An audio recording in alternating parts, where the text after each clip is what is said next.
Hello, I'm George Donov, a senior here at HPA, and today I'm going to tell you a story about Alice, Bob, and bananas. Alice and Bob are sitting at a lunch table. Alice has one banana, and she wants to give it to Bob. So, Alice gives Bob the banana. She places it in his hand and gives it to him. Alice now has 0 bananas, and Bob has 1. We saw what happened. It was a physical transaction. Alice and Bob really didn't need a friend or a witness to prove that the transaction happened. They both knew the transaction occurred, so their friend could be chatting away happily with someone else. The transaction just occurred is what we know to be a very standard transaction for centuries, a personal barter. Someone gives something to another person and they are both happy. Alice can't give more bananas than she has because there are no more in her possession. Bob can't receive more than 1 banana because Alice has no more to give. Bob can even give his banana to someone else if he chooses to do so.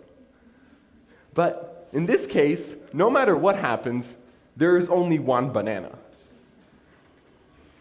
And in our world, Alice and Bob would use the dollar to make the physical transaction. So, if Alice wanted to give Bob $1, she would use something that has a trustable ledger. A ledger is a large collection of data in which transactions and balances of dollars, or perhaps bananas, are recorded for both Alice and Bob. This transaction would be recorded in a ledger that some institution controls. In this way, if Alice and Bob trust whomever controls the institution, they know their transactions will be verifiable.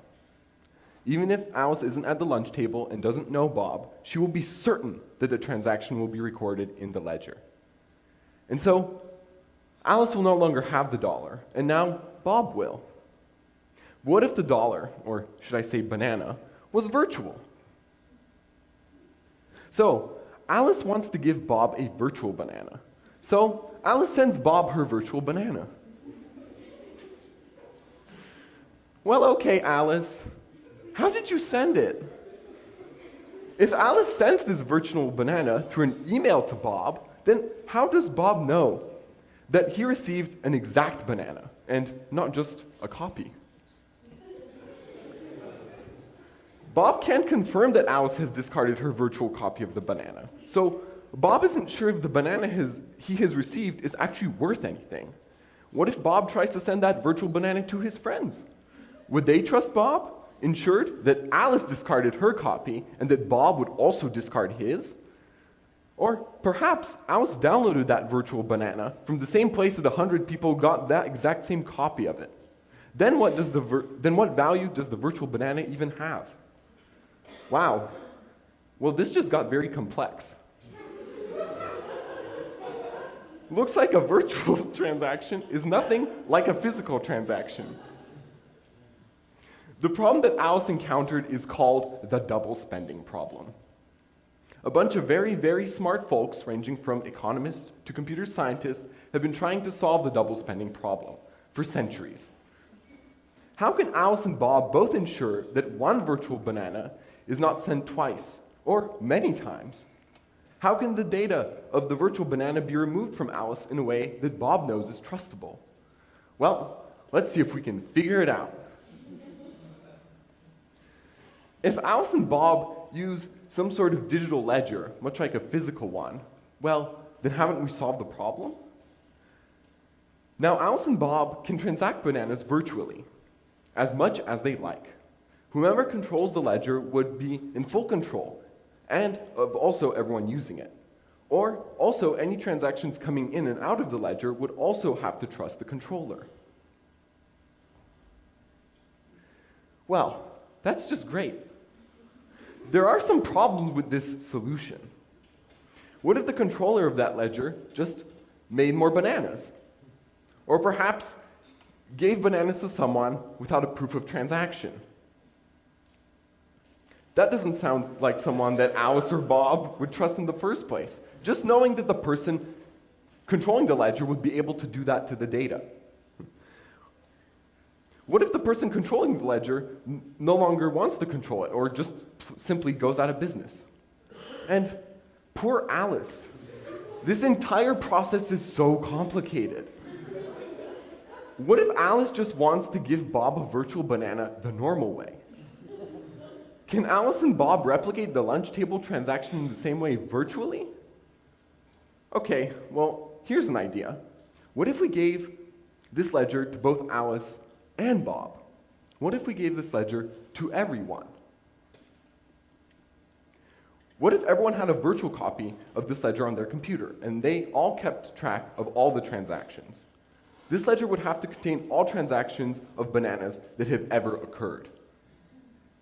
Alice or Bob, or any other person, wouldn't be able to cheat the ledger, since it wouldn't agree with everyone else in the system. And this ledger would be very difficult to destroy, especially if it became huge with many people using it. If this ledger system had a defined set of rules from the beginning, everyone transacting within the ledger can know how virtual bananas are transacted. If everyone within the ledger agrees to these set of rules, then everyone has trust of all transactions of all virtual bananas. And so, there is not one person that has full control over this virtual ledger. Alice, Bob, and all other people use consensus through algorithms to confirm that transactions are legitimate. This ledger is decentralized. You too could transact virtual bananas with Alice and Bob in the ledger network and make sure that yours and everyone else's transactions are legitimate. What if... Wait a second, haven't we solved the problem? And oh, that solution exists right now. It's called the Bitcoin protocol. There is no double spending in the Bitcoin ledger.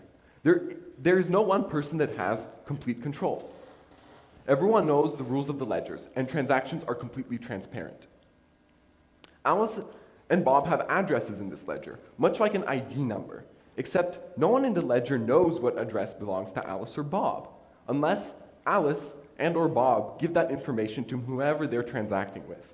This provides a layer of anonymity for Alice and Bob towards everyone in the system that has not transacted with them, but still holds transactions as identifiable and legitimate. Wow, that's quite the concept. A virtual object now does actually behave like a physical one. But how is a virtual ledger even useful? Well, because it's virtual. Just like an email, it can be sent almost instantly from anywhere by anyone. Alice can be in China and transact with Bob in the United States. Using a common rule set ensures that there is one value to all of these virtual objects. And because everyone agrees to that value when using the system, it is in their best interest to pitch in and set their computer to help confirm transactions. So the network can grow while still being as trustable as before. The more confirmations per transaction, the more trust, the better. Because this network is virtual, Alice can put something else than a banana as a transaction. She could transact many different types of objects, like apples or oranges, or perhaps stocks, contracts, or a confirmation certificate. If everyone agrees on these relationships of how all these objects are presented within the network, then anything can be represented as a transaction. Okay, fantastic. There's a functional and active solution to the double spending problem. The solution is indeed so fantastic that it allows people from all over the world to have any transactions with anyone, using a fully common denomination of value, a Bitcoin. There is no more currency value disparity. Bitcoin is fundamentally a way of transacting data, all within a virtual ledger, working through a consensus network. And now, you know more about Bitcoin than most. Thank you.